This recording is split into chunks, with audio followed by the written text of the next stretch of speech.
Assalamualaikum warahmatullahi wabarakatuh. Nama saya Cuta Suraya Zirma. Nama saya Anissa Kotronada Oktaviani. Di sini kami akan menjelaskan tentang hubungan antara pola asuh orang tua dengan tingkat depresi pada remaja.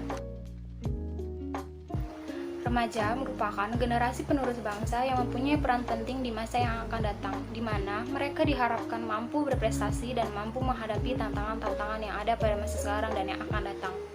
Remaja perlu dipersiapkan sejak dini, baik secara mental maupun secara spiritual. Proses perubahan remaja yang terjadi karena pengalaman dan usia mereka merupakan hal yang terjadi karena dalam proses pematangan kepribadiannya.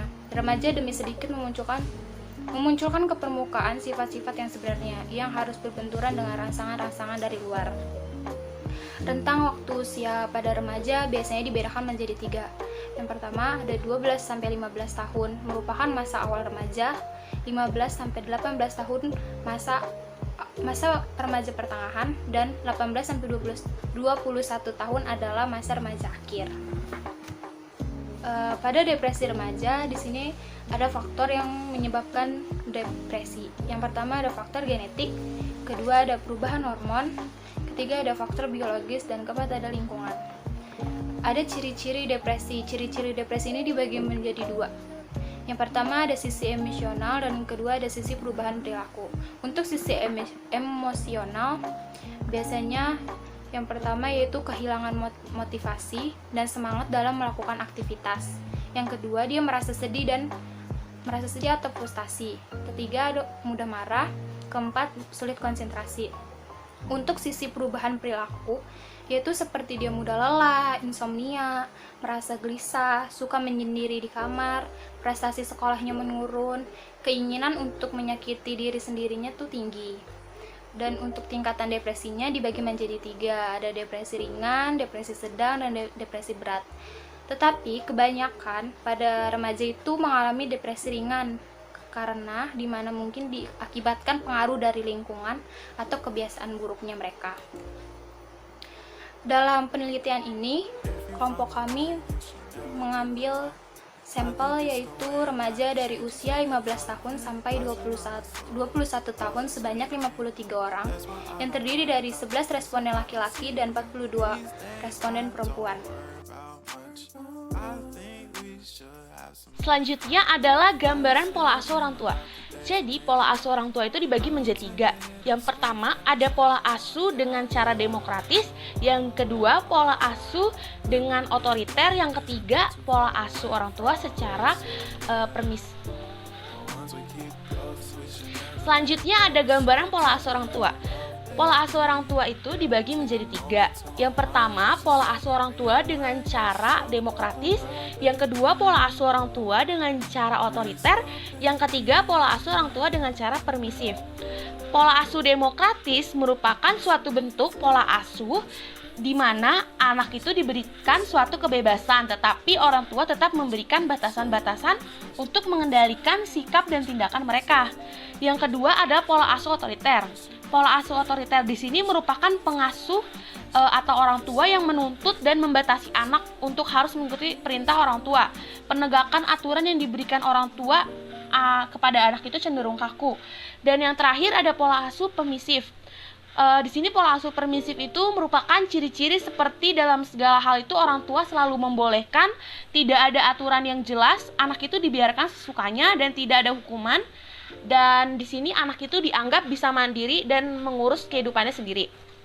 Nah, dari hasil penelitian yang kami lakukan bahwa jumlah pola asuh orang tua secara demokratis itu lebih banyak dibandingkan dengan pola asuh orang tua secara otoriter maupun pola asuh orang tua secara permisif.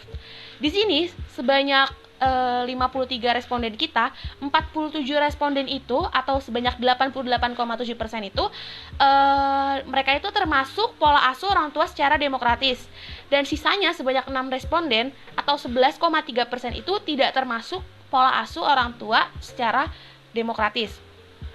Selanjutnya pola asuh otoriter.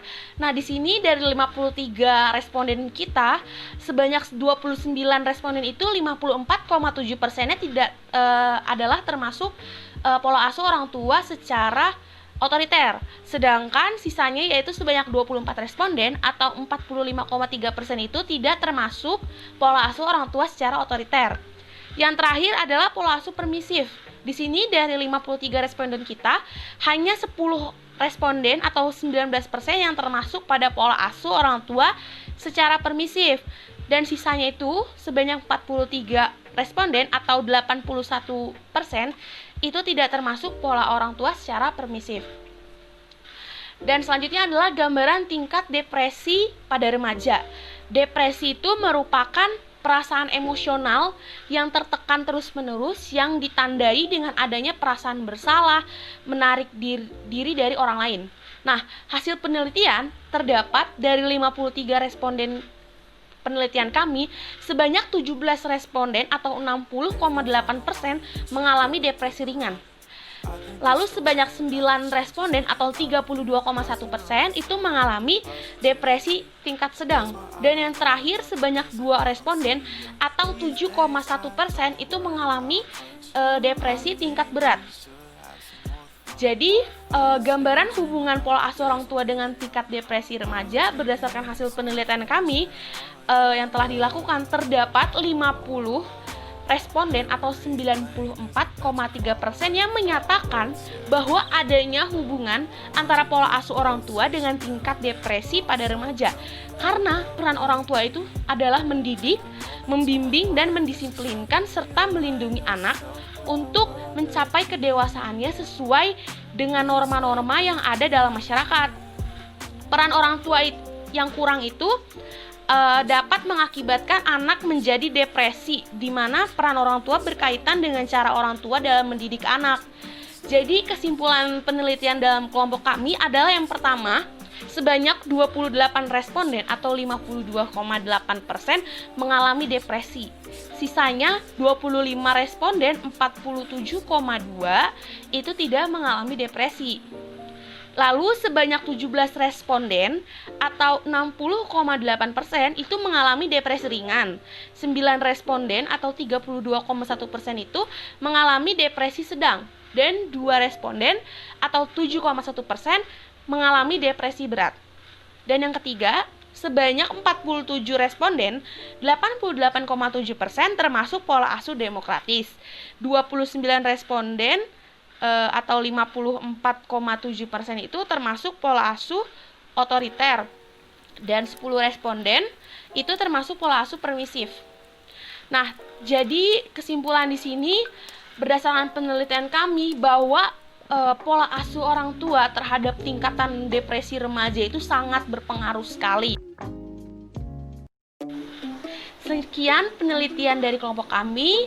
Jika ada salah-salah kata, mohon dimaafkan. Wassalamualaikum warahmatullahi wabarakatuh.